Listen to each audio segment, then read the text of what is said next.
नमस्कार, मैं हूं भालेंद्र यादव और आप देख रहे हैं पंजाब केसरी टीवी। पंजाब केसरी टीवी आज नांगल चौधरी विधानसभा में पहुंचा है और नांगल चौधरी से विधायक डॉक्टर अभय सिंह यादव जी आज हमारे साथ हैं।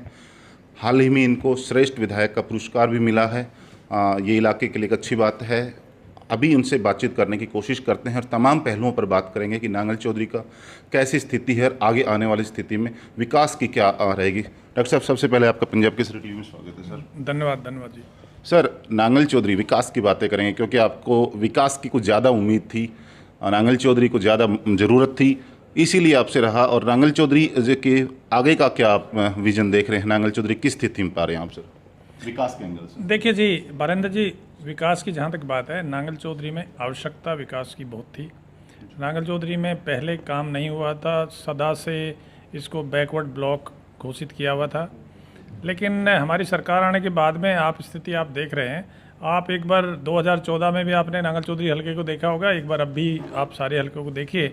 सभी गांवों की गलियां पक्की हैं, नालियां पक्की हैं, 100 के लगभग नए रोड बने हैं छोटे गांवों को जोड़ने वाले। लॉजिस्टिक हब पे काम चल गया, मेडिकल कॉलेज चल रहा है और सारे नहरों में पानी, जहाँ तक नहरें बनी हुई हैं अंतिम छोर तक लगभग 90% टेल पे पानी आता है। तो सारे काम हो रहे हैं। और नांगल चौधरी में जहाँ तक विकास आगे की बात है, विकास की तो हमेशा ही गुंजाइश रहती है, करते रहेंगे, होता रहेगा जी। सड़कों का जाल फैला है काफ़ी, यहाँ हाईवे आए हैं, इसी को कहते हैं विकास की धुरी माना जाता है। हाईवे आते हैं तो कहीं ना कहीं उसका जुड़ाव होता है। मौजूदा जो स्थिति है उसको देखते हुए लॉजिस्टिक हब का भी आपने जिक्र किया है, तो लॉजिस्टिक हब की कब तक उम्मीद रखें कि ग्राउंड पर काम शुरू हो जाएगा? देखिए, लॉजिस्टिक हब पे ग्राउंड पे काम शुरू हो गया। टेंडरिंग प्रक्रिया, पानी, बिजली और सड़क की तीनों के टेंडर हो गए और बड़ी जल्दी ही उन पे काम अगले महीने तक उम्मीद है, अगले 1-1.5 महीने में काम शुरू हो जाएगा। और रेलवे को जो लाइन बिछानी है नई डाबला से, उस लिंक पर लैंड एक्विजिशन का काम लगभग पूरी गति पे है और उम्मीद है कि अगले 6 महीने में लाइन का काम भी शुरू हो जाएगा। तो उस पर काम प्रारंभ हो चुका है और मेडिकल कॉलेज का आपको पता है काफ़ी एडवांस स्टेज पे आ गया है कंस्ट्रक्शन का काम।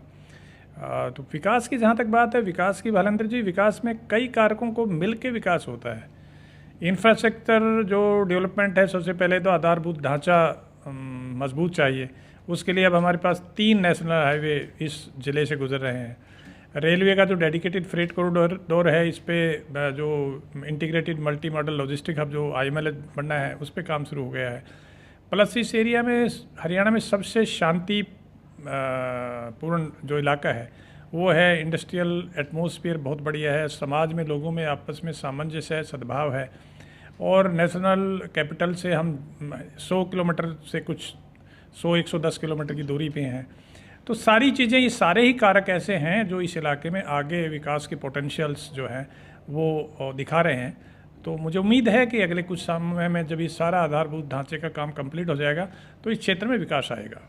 वर्ष 2005 में केंद्र सरकार ने सर डार्क जोन घोषित किया था। यहाँ पर पानी की बहुत ज़्यादा कमी है, करीब 1800-2000 फीट तक भी पानी नहीं होता है।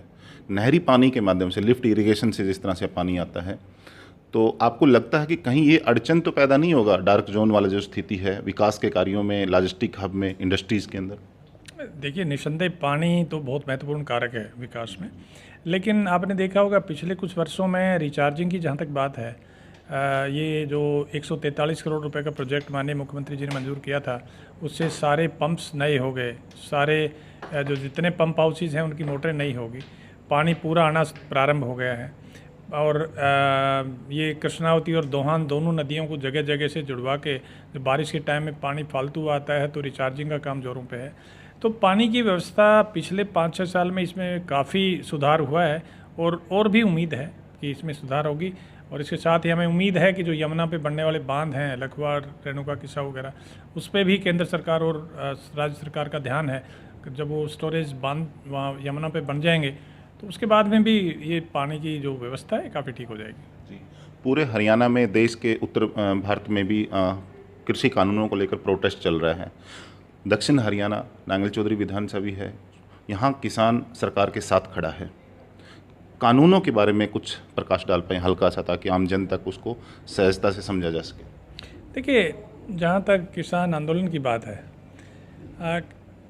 हमारे क्षेत्र के किसान को जो पिछले 6 साल में सरकार ने दिया है, चाहे पानी हो, बिजली हो, चाहे बहाव हो, वो बहुत मिला है। कभी भी हमारे किसान का बाजरा 1,1100 रुपये से ज़्यादा नहीं बिका। 3 साल के अंतराल में ही 2100 प्लस बाजरा बिकने लग गया।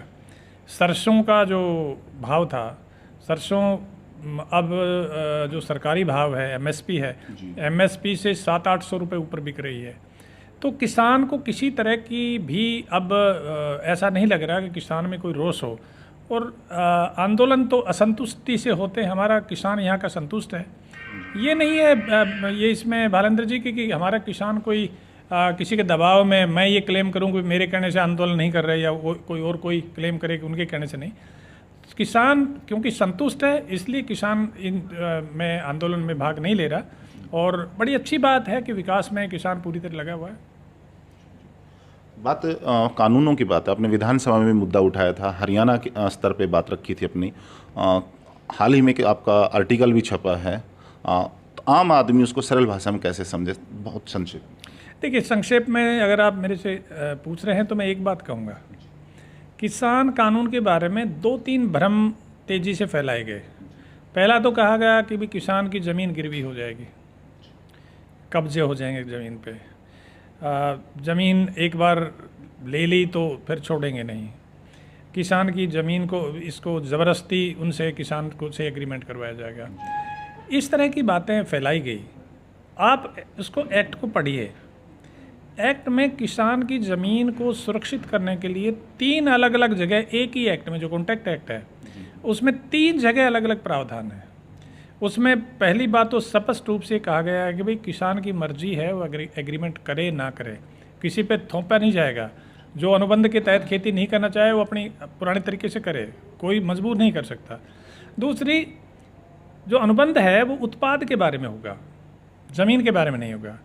इसी एक्ट में सेक्शन 8 बड़ा क्लियरली ये कहता है कि किसान की ज़मीन ना गिरवी रखी जा सकेगी, ना लीज पे ली जा सकेगी, ना बेची जा सकेगी।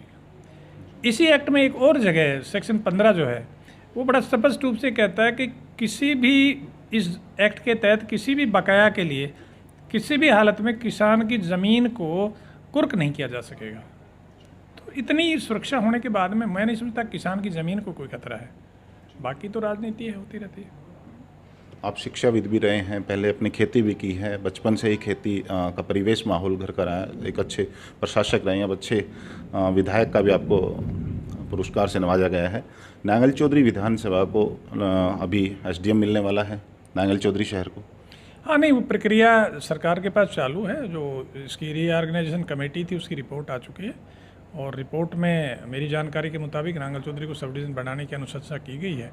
तो जब प्रक्रिया पूरी हो जाएगी, कुछ प्रक्रिया की कुछ स्टेजेस होती हैं, पूरी हो जाएगी तो उसके बाद में घोषणा हो जाएगी। बहुत बहुत शुक्रिया सर हमसे बात करने के लिए। ये थे नांगल चौधरी से विधायक डॉक्टर अभय सिंह यादव जी, जिनका साफ तौर पर कहना है कि लॉजिस्टिक हब को लेकर के राजस्थान के डावला से एक नई रेलवे लाइन का काम जल्द ही शुरू होने वाला है। वहीं उन्होंने कृषि कानूनों पर भी किसानों को जिस तरह से इंश्योर किया गया है बिल में, उसको भी बारीकी से सरल भाव में समझाने की कोशिश की है। कैमरा पर्सन भूप सिंह के साथ भालेंद्र यादव, पंजाब केसरी टीवी, नांगल चौधरी।